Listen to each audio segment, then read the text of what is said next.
Le grand dialogue. Le grand dialogue, l'émission des débats du studio Tamani sur votre radio. Le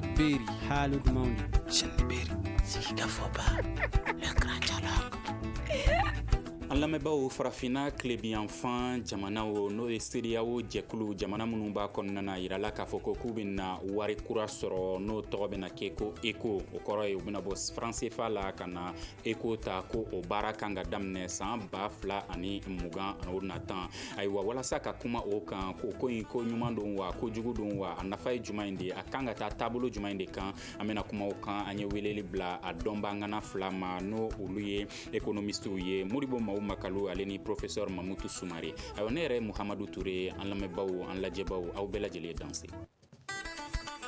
Le grand dialogue. Ayiwa Modibo Makalu a yirala k'a fɔ ko san 2020 ani san 20 natan CEDEAO ale bɛna monnaie kura sɔrɔ n'o tɔgɔ bɛna kɛ ECO ye ko ɲuman don wa? Ne kɔni ɲɛna an m'an lamɛnbagaw n'an lajɛbagaw fo fɔlɔ ani studio Tamani baarakɛlaw fɔlɔ.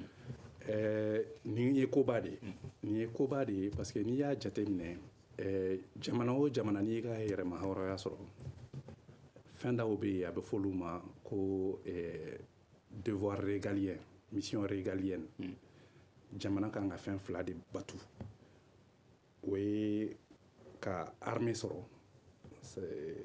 n t'a dɔn finitigiw minnu bɛ jamana lakana ani k'i yɛrɛ ka wari sɔrɔ nka bibi in na an bɛ waati min na an ka jamana ɲɛmaaw tun bɛ Abuja n'o ye Nigeria capitale ye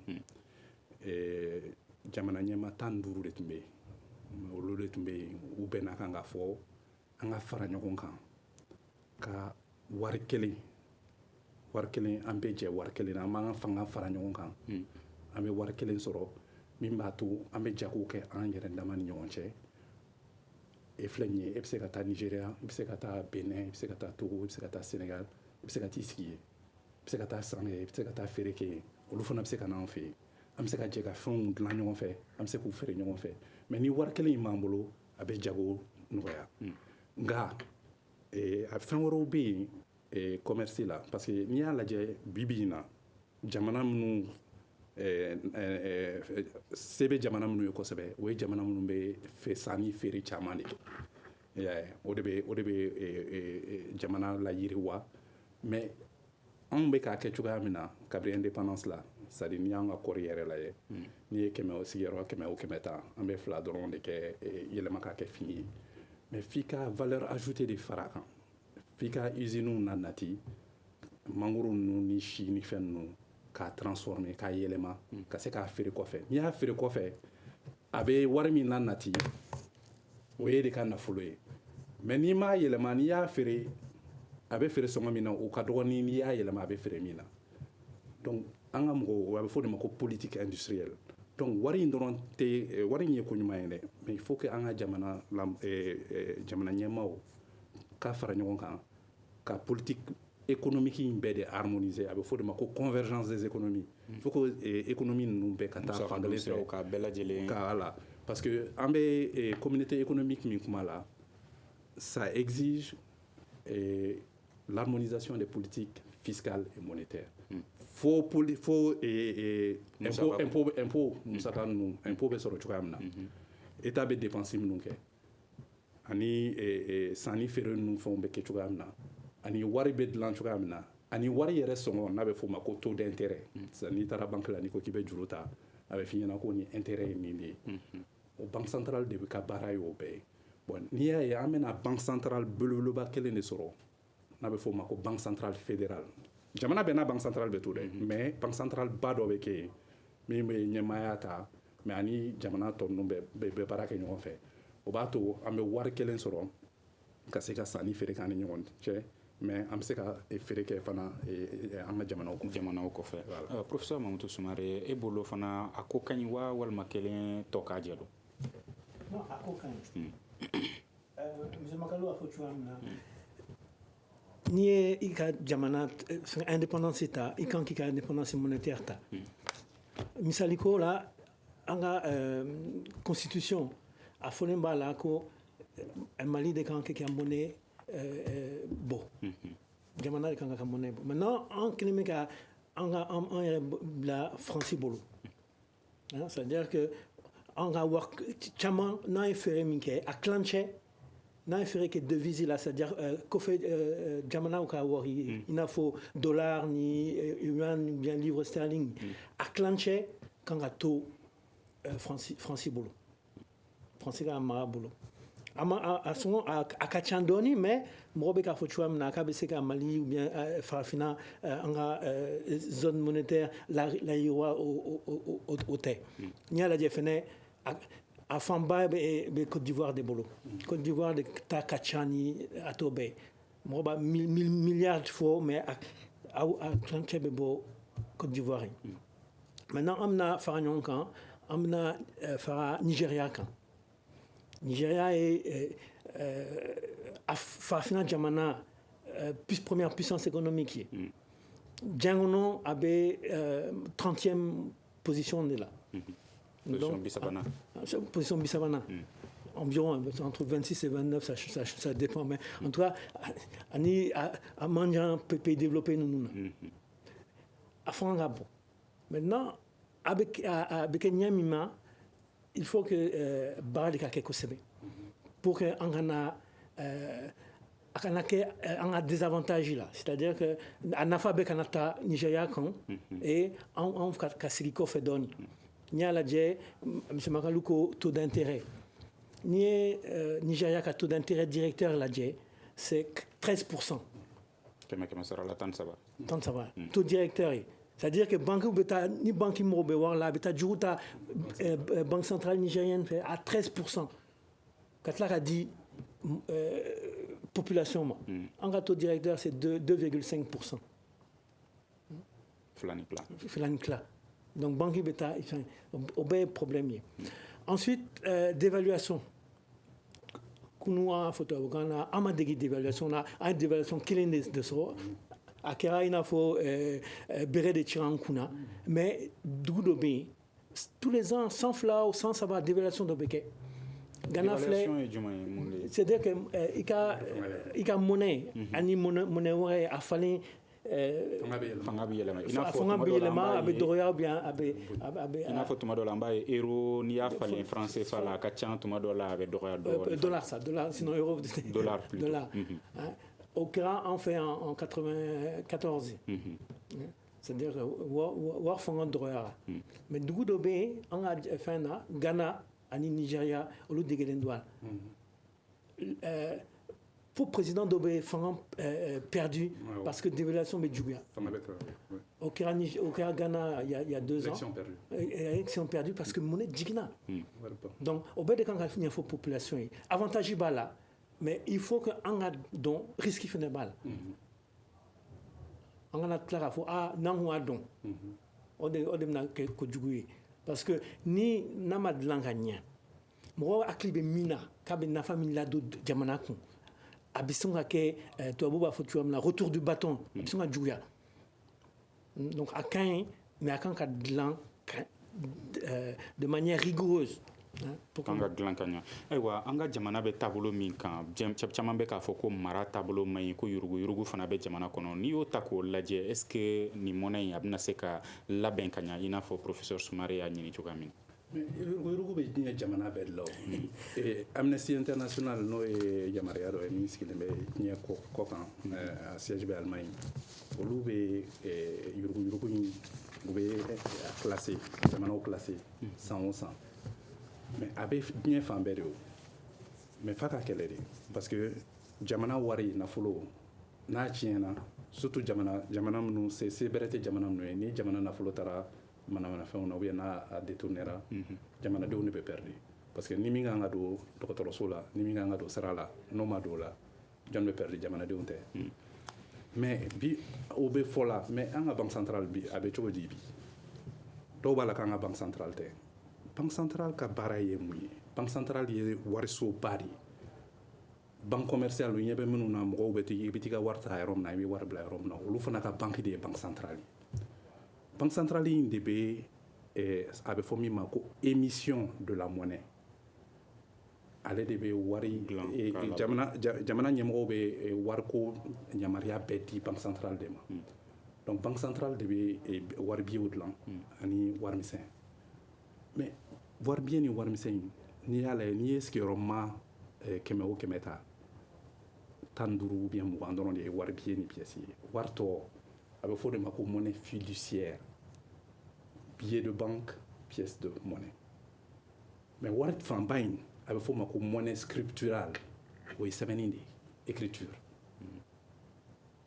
n'i ye sigiyɔrɔma 100 o 100 ta i bɛ sɔrɔ 90 ou bien 85 o y'o de ye o ye sɛbɛnni de o ye sɛbɛnni de ye e t'o ye ne t'o ye donc ni banque centrale bɛ jamana contrôler cogoya jumɛn a bɛ a kɛ cogoya jumɛn a bɛ fɔ min ma ko masse monétaire donc wari min bɛ jamana kɔnɔ n'a bɛ circuler la wari dama wari mugu ani écriture in a bɛ fɔ o de ma ko masse monétaire donc banque centrale b'o de layɛlɛn a b'a lajigin mais o bɛ dépend jamana activité yɛrɛ de la baara minnu bɛ kɛla jamana kɔnɔ ni banque centrale ye dɔ fara wari in kan sɔrɔ bɛ se ka bonya ni baara bɛ ka kɛ dɛ mais ni baara tɛ ka kɛ ni wari in bonyana a bɛ na ni fɛn dɔ ye n'a bɛ fɔ a ma ko inflation fɛn sɔngɔw bɛ yɛlɛ parce que baara min bɛ ka kɛ o fanga ka dɔgɔ ni wari min bɛ jamana kɔnɔ donc banque centrale kan k'i a b'o de jateminɛ k'a fɔ est ce que wari min bɛ yen a bɛ bɔli kɛ pour que jamanadenw ka se ka baara n'a bɛ se ka jamanadenw n'a nafa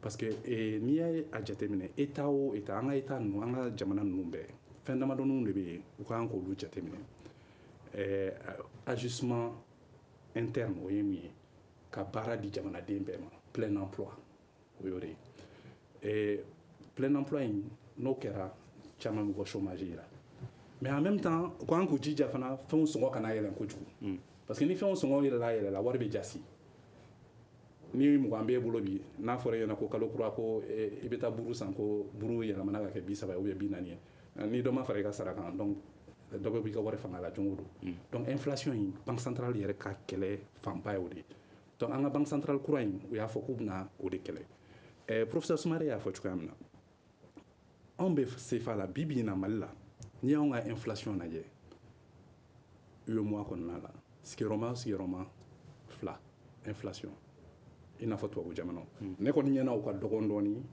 ne ɲɛna banque centrale an ka se ka min kɛ an ka banque centrale u ka an ka économie financer u ka wari di jamanadenw ma u ka baara kɛ mais u ka baara kɛ cogoya jumɛn ka activité économique la bonya o ye ka usines créer ka baara nafamaw créer ka na ni an bɛ fɔ min ma ko transformation économique parce que n'i y'a ye an ka jamana in économie de rente de don dɛ c'est à dire ɲani an k'an ka yɛrɛma yɔrɔ wɛrɛ ta dabɔra min kama n'i ye office du Niger lajɛ office du Niger dilanna mun kama ka fɛnw dilan dɔrɔn k'a bila ka taa kɔfɛ o foyi tɛ yɛlɛma yan k'a dilan an bɛ fɛnw ta an b'a bila ka taa kɔti kan a bɛ taa France fɛ tubabu jamana la mais f'an k'o de yɛlɛma sisan donc an ka marché intérieur in parce que CEDEAO in 400 millions de personnes de don million 400 million 400 de don o million 400 in na million 200 bɛ bɔ Nigeria bon en même temps n'i y'a jateminɛ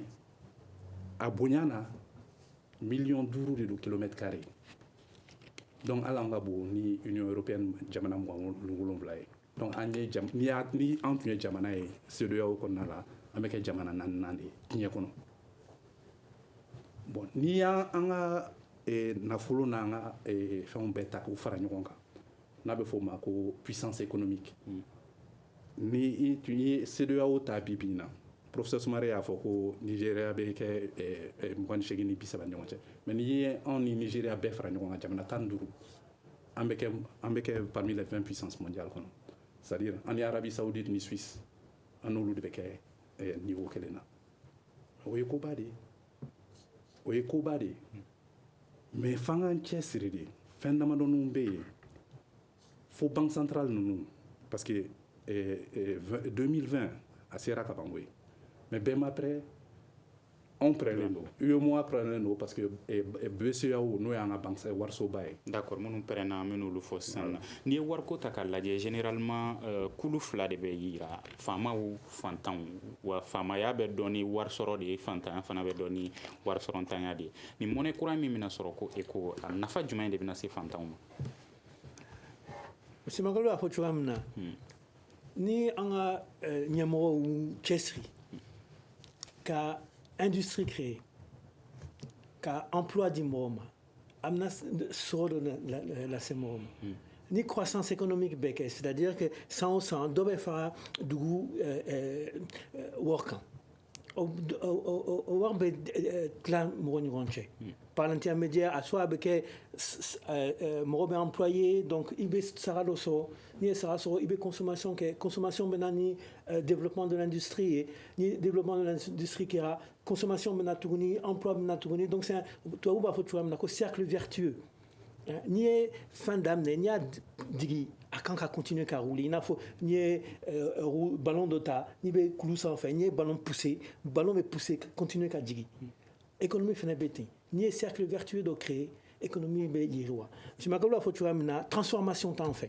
n'i bɛ taa butigi ninnu na sisan i bɛ jus de mangue dɔ sɔrɔ a bɛ bɔ Yougoslavie don dɔ la ne y'a ye Yougoslavie mangoro t'u fɛ hali t'a dɔn mangoro bɛ ɲɛ cogoya min na mangoro su bɛ cogoya min na Yougoslavie goyavu biɛki jus a bɛ bɔ Vietnam ka na an fɛ yan alors que nin bɛɛ bɛ se ka transformer an fɛ donc il faut que industrie de ka kɛ yan ani protection o protection min na an ni farajɛ ninnu na kɛlɛ dɔ kɛ o la parce que olu ko OMC bɛɛ kan k'i ka économie libérée donc an kan ka barrière sugu dɔ de kɛ pour que an ka industrie dɔ ka se ka développer transformation de base fɛn min ye dumuniw ni jus ni kirikaba foyi man kan kɔfɛ ka na donc o kɔrɔ ye ni industrie ma k'anw fɛ yan ni transformation yɛlɛmani n'o ma développer an fɛ yan n'a ma yiriwa ni monnaie kura in dilanni a tɛna nafa foyi ɲɛ a tɛ nafa foyi ɲɛ c'est-à-dire que a bɛɛ de kan ka fara ɲɔgɔn kan industrialisation moyen de transport sira dilanw rail kan ka dilan parce que je m'en a fɔ cogoya min na an ka bon mais c'est tout un problème ka bɔ Mali la ka se Niger n'i bɛ Europe i bɛ bɔ Portugal min bɛ fo duguma i bɛ bɔ Portugal i bɛ se fo Suède i tɛ tile kelen kɛ o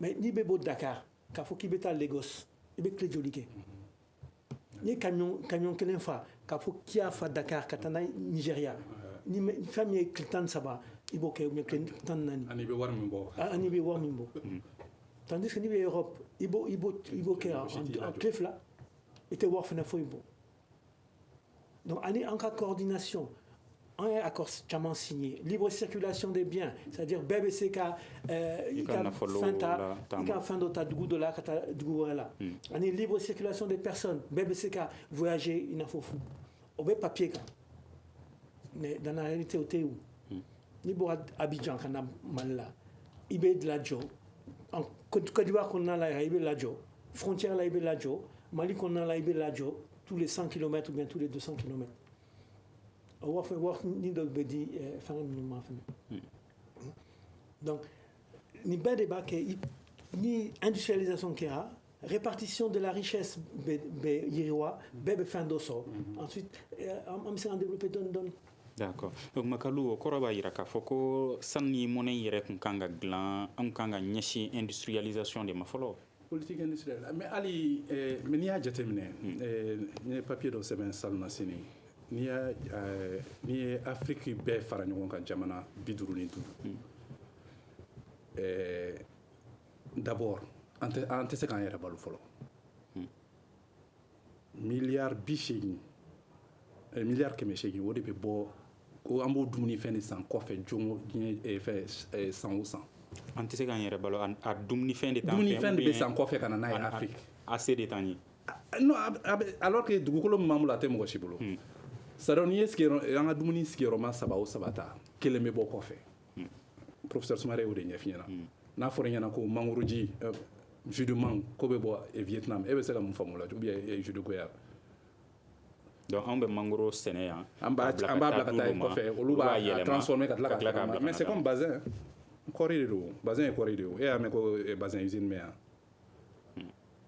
kɔri bɛ bɔ yan sigiyɔrɔma 100 o 100 an bɛ 2 dɔrɔn de yɛlɛma yan a tɔ bɛɛ bɛ taa kɔfɛ an bɛ tila k'a san yuguyugu bɛ n'an fɛ yan bazin bɛ n'an fɛ yan mais o baara n'o usine n'o plus-value n'o bɛɛ bɛ kɛ kɔfɛ de o mais n'o olu tun dilanna yan o bɛ baara de di maliyɛnw ma o bɛ maliyɛnw de ka sɔrɔ caya dumuniko ka fan fɛ n'i ye Nigéria jateminɛ Nigéria premier producteur africain de pétrole u bɛ baril de pétrole 2 millions de sɔrɔ u b'o de dilan don o don o de bɛ b'u ka dugukolo jukɔrɔ don o don 2 millions pétrole 2 millions pétrole don o don diɲɛ don o don olu de ka économie ka bon ni Afrique bɛɛ ta ye Nigéria dɔrɔn bɛ se ka Afrique bɛɛ bɔ nɔgɔ la Nigéria kelen pe bɛ se ka Afrique bɛɛ bɔ nɔgɔ la mais n'i ye Nigéria lajɛ mais sɛnɛ jamana fana fantanw b'olu fɛ yan fantan caman de bɛ faama bɛ yen mais a fantan ka ca kosɛbɛ parce que wari in tɛ se bɛɛ ma wari bɛ dɔw bolo ye hali u t'a dɔn u bɛ min k'a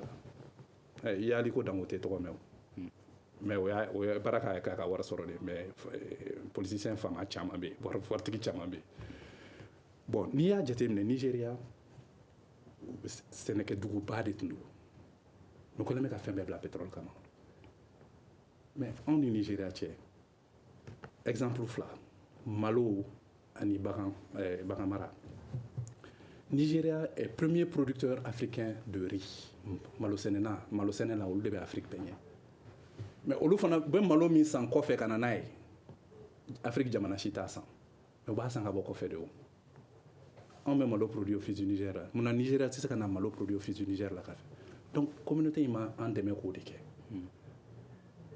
mais f'an ka jɛ ka baara kɛ ɲɔgɔn fɛ an ka dɔn normes an ka fanga fara ɲɔgɔn kan an ka se ka sanni feere kɛ an ni ɲɔgɔn cɛ parce que n'i y'a jateminɛ an ka communauté économique in na sigiyɔrɔma 100 o 100 an ta tɛ tɛmɛ 20 kan alors que ni ye Europe ni Asie ta olu ta bɛ 50 ani 60 ni 5 sanfɛ parce que o de bɛ jamanaw la yiriwa n'i ye jamanaba ninnu yɛrɛ bɛ ta Chine bi États-Unis France Allemagne Japon mais sanni feere de y'u kɛ fɛn ye o les nations les plus prospères aujourd'hui ce sont celles qui font le commerce international mais valeur ajoutée bɛ min na yɛlɛma bɛ min na sanni feere o sens la n'i ye Mali balance de paiement na ye an ka balance commerciale an ye sanni min kɛ kɔfɛ ani feere min kɛ kɔfɛ 2017 330 milliards de produits alimentaires achetés à l'extérieur miliyari 333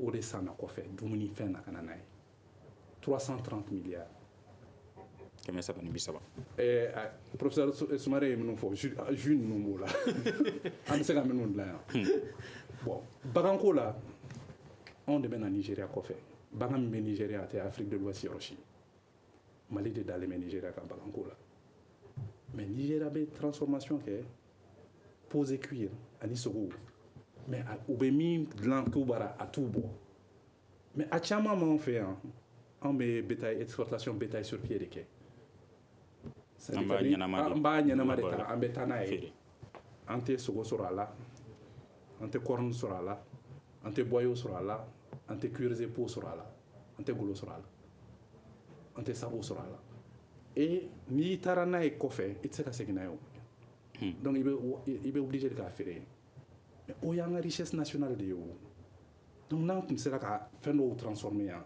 abattoir ɲɛnamaw sɔrɔ pour l'exportation sur le Nigeria et d'autres pays de la même an ka marché intérieur in kɔnɔna la o bɛ na ni sɔrɔ caman de ye a bɛ na ni minnu bɛ baara kɛ bagan mara ni fɛn ninnu kan a b'olu layiriwa a bɛ jamanadenw layiriwa nafaba de b'a kan o la donc marché intérieur in nafaba y'o de mais o la fo jamana ɲɛmaaw k'u cɛsiri n ye min fɔ politique industrielle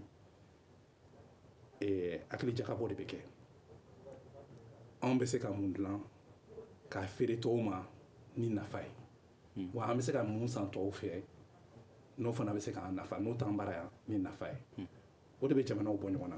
d'accord ayiwa o tuma mun de bɛ ka jamana ɲɛmaaw bali ko waleya kɛ a se de tɛ yen wa a hakilila de t'u la wa walima kɛ u balilen de don k'a kɛ.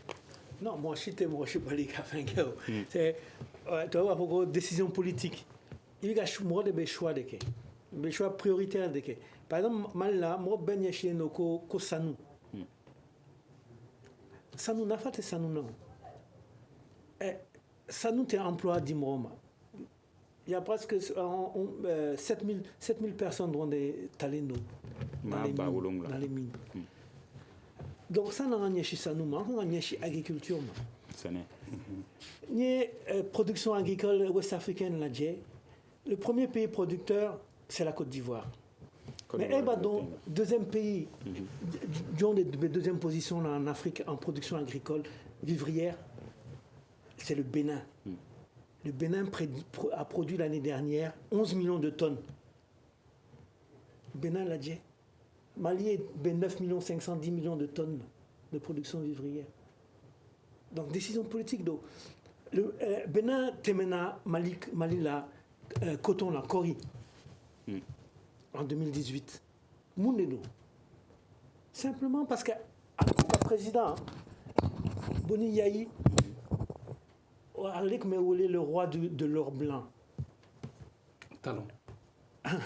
Patrice Talon. Talon plutôt. Le roi de l'or blanc. Allez dès qu'il y a président. Sanoudjema Massake. Sanoudjema Massake, Nana Ayiriwa. Le Bénin a dépassé à Temena Malila, Coton. Ça, c'est des décisions politiques. Donc, il faut faire des choix politiques. Et quand il n'y a pas de Mali, quand il n'y a pas agriculture. Mais justement, aux questions, il y a des gens qui ont ou a hakila tout la dewa ou almakele ou bolo kona famadite. Non, mais ablale me kofé. John Ebeta Katibougou, il perd de Katibougou. Ni mi orientera il perd de Katibougou faut que augmenter Sénégal dende, bien Sénégal dit. Moi te fait ka Sénégal. Moi que Sénégal bolo ko fait fin dode. Ensuite ni ko demsenou kata Sénégal. Oluba faut que c'est la bourse qu'on a dit. Faut être. Il faut maintenir zone agricole là. Il faut ajouter quand on fait de faire zone agricole quand et quand cadre de vie dans lequel moi bignachi atteint. Il en faut Israël comme exemple. Ils ont fait des zones agricoles qui boutsi là fin bébé cinéma combé marché bien fin bébé mais ni comme Bamako cadien de kata ici Tomignan ou bien je sais pas à Tetao et ça à bébé à fin bébé c'est la fonction publique à ni bureau qu'on barao on des sans encore temps les dans fait et au final c'est abbé moro qu'on a fait c'est pas important. Monsieur Magalo a fait l'élevage. Nous de là qu'à Tunisie qu'à fin de la Tunisie 38 000 personnes de mes baraquettes cuiré pour là. Non, Barangoloy. Barangoloy. Qu'à Saki de l'Angra Ferré Kofé. 400 entreprises. Barageda Nyeshilembe. Golobarama. Alors que Michitou fait où le Golo Sanko fait Kadlan à Banfer. Entre Foyke. Chanel ni fait une grande marque de fin au loup pour Saki de là. Malila maintenant. On manga Samara Golo Samara Sanko fait. On a aussi manga Golo Samara Sanko ou Ranger Sanko fait. Tenu. Sakou. Oshimanga Sanko fait. A plein de bambouloyens. Ensuite, à la photo amina, ambe sorof, ambe michini na man de takafere. O teke djangonon. 600 viande congelée ne be faire. Il va congeler quand mais ni comme malaki qui quand viande congelée que. Il faut avoir de l'électricité. Courant co. Ama nyashi courant coma. Donc il y a fin de interconnecté l'endo.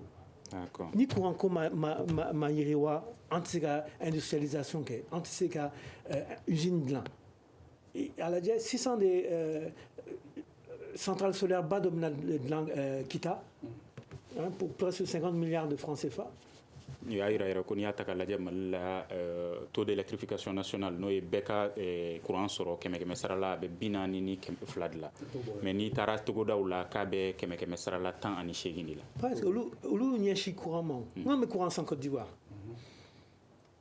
sɔrɔ ji bɛ yan tile bɛ yan. ji bɛ tile bɛ yan tile bɛ yan an bɛ tila ka taa centrale thermique jɔ Kayi an kan taga centrale thermique jɔ Kayi. projet privé. projet privé, mais même ça, avec la participation, l'État fait la participation, voilà. D'accord. Ni nin gɛlɛya ninnu bɛɛ ta k'a lajɛ, est-ce que monnaie in tiɲɛ yɛrɛ la n'i y'a ta k'a lajɛ, est-ce que a bɛna agriculture. Est-ce que a bɛna ɲa? N tɛ se ka agriculture to yen a ka tɛmɛ ten. OK. N'i y'a jateminɛ, problème de gouvernance de don. An ne kɔni y'a jateminɛ. Kabini 60 fo bi an ye président sɔrɔ u y'u cɛsiri sɛnɛko in na. Secteur primaire in u y'u cɛsiri a la. N'i y'an ka économie yɛrɛ ta sisan. Kɛmɛ secteur primaire n'a bɛ fɔ o ma ko développement rural, agriculture, élevage, pêche, cueillette. N'i ye kɛmɛ ta 40. N'i ye secteur industriel ta secteur secondaire kɛmɛ 20. N'i ye secteur tertiaire ta service kɛmɛ 40 tuguni. Mais fond Mali bɛ développer ni seulement n'an ye sera ka agro-industrie secteur primaire n'an sera k'o fɛnw de yɛlɛma ka industrie renforcer. C'est-à-dire an bɛ a bɛ fɔ pour que sɛnɛ ka se ka yiriwa jamana kɔnɔ a bɛ fɔ o de ma ko première révolution industrielle. Tubabu jamanaw y'o de kɛ fɔlɔ an b'o de la halisa an s'an ma souveraineté alimentaire sɔrɔ. Première révolution, en Bibi, on a 4e révolution industrielle, la révolution numérique, il y a des gens mais ma première révolution industrielle qui est folle. Bon, ni a jeté mnem, ni a mal moko keme, besoro biolom la nduru, be zone rurale ou de là. Mais moko be kabo exode rural, ou be kabo yengana dukuba kono, parce que tu as fait sur le Sénégal. Mais ni a un cas particulier à 600, président que budget ce qui est romain keme. Attendre du secteur primaire. Mais engagement de Maputo de jamana tan ɲɔgɔn dɛ Afrique olu de ka budget bɛ kɛmɛ tan sanfɛ u bɛ k'o di sɛnɛkɛlaw ni mɔnikɛlaw ni marabagaw 15 de bɛ di Mali la mais fɛn dɔ bɛ yen an ka ɲɛmɔgɔw ma min jateminɛ a bɛ fɔ o ma ko efficacité de la dépense publique. C'est pas parce qu'il y a wari di k'a donna la non, il faut accasuider. Efficacité de l'aide n'est pas la une étude follow-up en 2006 pour le compte de l'OCDE. Efficacité de l'aide n'est demain à faire. Demain à faire. Et nous avons demain. Kemé la ne étude minkeya. Kemé. Anya soro biworo de medouan binani am ko tota yaro. Mais mo ko tota yaro don o ko rat nteka bena atmena jamana kono de. Mais atme do lu yere ka mo ni fen woro la o ba do mina mais ante min kala. Olu yere ka tab mais a fa dira Mali ma nana Mali kono mais Mali gouvernement mai.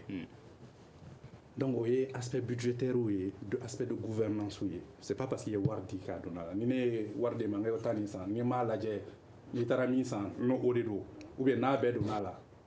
Aywa ni mi nga warina konia ne ba foko ne konia adi. Mais ko rote ka dona la. Bien ka astrasro. Ni yana ode ba nga problème expliqué au niveau de l'agriculture parce que en étude de superviser wa soro le président c'est là. Et agriculture niveau là anya soro partenaire marola ibe soro partenaire tan saba o bena ni wari projet kono mais abe ba fo ni yeni dépenser e kan ngani ketande e kan ngani tontanga bon ibe soro mo fla mo saba di ka bara we ou be tam mi passer ka fa ni me don am se ka ni wari na bo am se ka ni wari soro chugom na warte se ka bo ay forima e fen ko wari ma se ka décaisser problème de décaissement mais au fana be fo jamana di ka siraira a bɛ fɛ baara ka kɛ cogoya min na ni min bɛ fɛ k'an dɛmɛ u ka na u ka an dɛmɛ o sira kan mais maintenant par rapport toujours à la monnaie unique dɔrɔn tɛ jago nɔgɔya ani yiriwa kɛ ani ɲɔgɔn cɛ dɛ a tɛ fantanya ban dɛ professeur Soumaré y'a fɔ croissance économique ye mun ye consommation des ménages c'est-à-dire du kɔnɔnaw bɛɛ PMI 100 consommation des ménages investissement mimbe do jamana mina ni fona public et privé dépenses publiques gouvernement est mis dépenser ani si ça ambitieux commerce internationalement a même mis fait de quoi faire exportation on a même mis ça ngabo quoi faire importation ni au nous de faire les 4 secteurs IBPIB sur produit intérieur brut au produit intérieur brut ni au de richesse nationale au de ka nafolo bon on nafolo mal la problème pas de bala ni anga balance de paiement ni anga statistique macroéconomique oui afi nako kabri 94 Mali croissance économique est keme duru kabri 1994 e baro emia sanu songo l'or ne crée pas 20 000 emplois au Mali mais l'or constitue 80% des recettes d'exportation du Mali mais sanu intantaye sanu te abe malion na fas malion ga sanu te compagnie minière ka sanu lo parce que convention nous may nere baraka sanu boro siama ne baraka siama e do la era ko sanu hake membe bo malaka mo chita da don na fone de afie mo chita da don parce que ils sont déclaratifs nous yemi fo en mode mine mo chita ta fini na kaya tara sanu boro kaya donc hal jamana nyama se ka tadu te yoro la ka te ama parce que en convention minière ne sont pas aux normes. Donc il y a une statistique internationale mais ça nous minabo ça nous met faire quoi faire nous sommes là parce que ça nous c'est $1,300 l'once c'est environ 33 grammes bon ni 55 ou 60 tonnes multipliées par 1322 multiplié par 577 en CFA ça te fait des centaines et des centaines de milliards mais à peu près quoi faire de haut on m'a mis sur le gagnant, oui, taxe ou royauté, ani ou 20% maintenant gratuitement. Conseil d'administration n'a rien ou dans gratuitement. Ne sangling siama, ne ma administration mo chikile. Mo kele ma délégation en kafoka nana la jesa no moro mimeke. Habina fo Mali kanyi ko jugo la de ka nafulo boy fe ka di mo vraiment ka soro yere ka jamana na framta. Donc juste pour terminer sur ça. Donc c'est ni a exportation non donc ça nous au début, on a une croissance de 5 à 6%. Mais ça nous, comme ça ne fait vivre que 20 000 personnes, il y a combien de Maliens? Il y a 20 millions de Maliens. Mais par contre, donc, ni secteur primaire de ça nous mimbe Malila, abe ma hakemi labalo Malila, oye ma ba mugandi. À tête mougan. Oui, ngame industriel de Mali. Oui, fait traditionnel fanabi, mais au Tébrenia danger n'a fait au luta mancha possible quoi. Mais oui industriel. Mais par contre, ni a la ni agriculture, élevage et pêche. Nantes mot de transformer ou exporter. 75% de la population. Ni bi et kema okemeta. Biolom landurube balol lela. Mais au luka sorodi mais coton culture ou flé. Marché international corrisena. Ou voir sur le marché international là au début tout poche kono. Mais ni tara zone conteneur ou la bio luka san yoro chamay. D'accord. Voilà. Professeur Soumaré, ni hukumin konnana est-ce que monnaie yere abna se kana fanya? Nantora ni chocolat. Nantora ni chocolat atna nafanye. Ni changement structurel madoko là atna nafanye. Est-ce que le changement est nyembo nato là? Abegana. Je pense que Morocco génération quoi ou aklinata be changera doni falna don. C'est-à-dire que Morombe entre guillemets Morocco nous remplacera à Beniban Yelema. Par exemple, il y a la Dje, Moromi, c'est pas dit Moromi, moi, travail notaire. Côte d'Ivoire président. Oui, Morocco, mais parce que aller de combien francs là depuis 100 juillet. D'évaluation qui a aligné, non. Allez, Banque mondiale, il y a FMI, non. Donc, ça nous yelema de kanga doko la Morocco ou kangana ka fanta ni momi fanta kana ni politique économique il faut que maintenant décideur quoi ou entre de politique quoi mais ni élection beke il faut que Morocco jamana deon ou ka Morocco choix souganji en fonction des programmes économiques et non plus qu'à la dire ni karsa beta avec une fois programme économique au de en basier il faut que maintenant mais ni ataka la jamana nyama bora ka fo mena monnaie dobla 5 ans 2020 sans bafla ni sans mugan a bɛ tɔgɔ bɛna kɛ ECHO yali sanu ko o décision ninnu ta yali u ye jamanadenw ani a ko dɔnbaganaw i n'a fɔ expert minnu bɛ nin ko ɲɛdɔn yali u y'u ɲininka u ka jamanaw kɔnɔna na o hakilila la wa si bon u ma jamanadenw ninnu ɲininka olu b'a fɔ comme olu sigira olu ma société civile ɲininka o a bɛɛ bɛ kɛ décision sommet politique de la kunu y'a fɔ cogoya min na depuis 1983 a kuma fɔra mais a bɛ fɔ entre président entre ministre société civile tɛ impliqué a la a tɛ ɲininka a bɛ ta ka d'olu ma de a bɛ ta ka d'u ma a bɛ signé an b'an kunbiri a filɛ a signé na il y a 3 jours jɔn kumana est-ce que o ye mɔgɔ ladɔnniya les présidents sont allés signer sans l'accord Moshita Kalama. Normalement, une décision aussi importante, c'est important là. Warfane, a teketine. Quand la Jamadine inga, et quand l'Assemblée nationale inga, mais Abeta fait un signé. À adopter l'Indo. Après, maintenant, on va venir dire adopter une décision minkia. Alors, ça, une décision à qui? Ah, moi, inga follow. Togo? What to wear? Olu da fo ka togo kaɲi tɔgɔ in yɛrɛ kɔrɔ dɔ de b'a la kɔrɔ de bɛ tɔgɔ in na bon CEDEAO anglais kalama a bɛ fɔ ko ECOWAS diminutif lettre saba donc ma ɲini yɔrɔ jan non ma ɲini yɔrɔ jan na n ko c'est Afokadi bon est-ce que tu as il y a plus de 1000 langues min bɛ fɔ an fɛ ECHO. Mais déjà ni an bɛna bɔ CFA in na ka na don ECHO la f'an ka bɔ CFA la pour que an ka se ka don ECHO la ka bɔ CFA la est ce que a bɛna nɔgɔya non n'an bɛɛ bɔra ɲɔgɔn fɛ problème bɛ bɔ niveau de la parce que a fɔra ko ni min ma prêt o tɛ don a la bon o de bɛna kɛ problème il faut que CFA jamana bɛɛ ka se ka don monnaie unique la parce que ni dugu fila dugu saba ma se ka don. Moi, je ne pense pas que ni Français va faire OK, mais manga ko nous nyami pour que de telle manière que du nani besegado écola a du ton nous en bon gérer. Ah non, soit en bas tiré.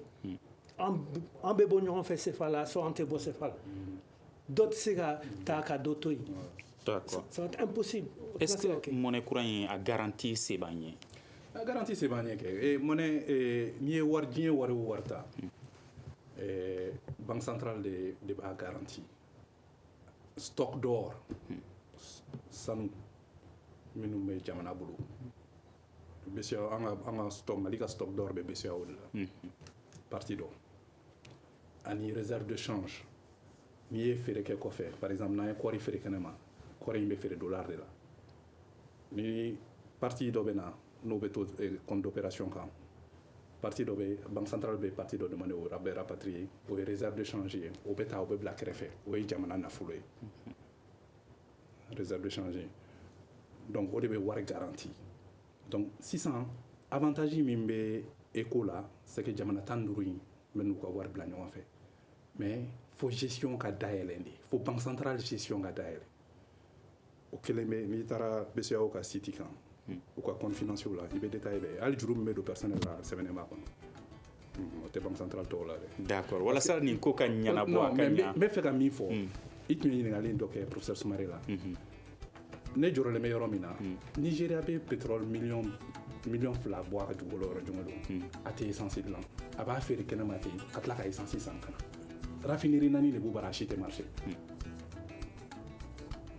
au transformation be ke jugoli donc o ye volonté politique de fo ka gouvernance yɛlɛma de an ka jamana bɛɛ de don parce que Mali kɔrɔ in fana fanga ambition de sɔrɔ k'a transformer yan k'a feere kɔfɛ d'accord a ko tɛna se ka ɲa mun de kɔ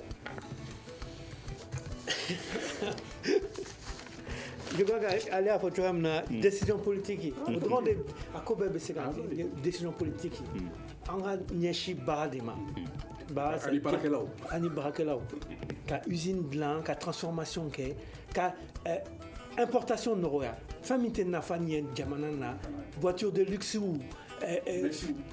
mɛsiw fɛn min parce que o bɛɛ bɛ kɛ an ka déficit commercial o bɛɛ de la o fɛn min tɛ nafa ɲɛ an ka n'o importer restriction des importations. D'accord ayiwa si l'Afrique ye milliard $6 i b'a multiplier par 100 ani bi wolonwula Afrique y'o de san kɔfɛ kunsigi machine muso ka machine fɛn ninnu kan kawla do awɔ kala ayiwa a kɛra baara ye ayiwa mɔnɛ kura eko ko san 2020 ayiwa CEDEAO jamanaw olu kan ka don o la o de kunnafoni dilen don an kun bɛ ka kuma o de kan an bɛ foli lase an ka économiste ba fila minnu kun bɛ kɛnɛ kan yan nɔ n'o ye professeur Mamutu Sumare ani Modibo Makalu ne yɛrɛ Muhamadu Ture ayiwa nɛgɛ karafe juru o ni jaw labɛnba olu kun ye Peting Jara ani Mamadi Keita aw kan bɛ sini sigikafɔba kɛnɛ wɛrɛ kan. Le Grand Dialogue. Sigikafoba. Edouani wa Makaran. Le Grand Dialogue, l'émission de débat du studio Tamani sur votre radio. Chenni Beri. Halud Mauni. Chenni Beri. Sigikafoba.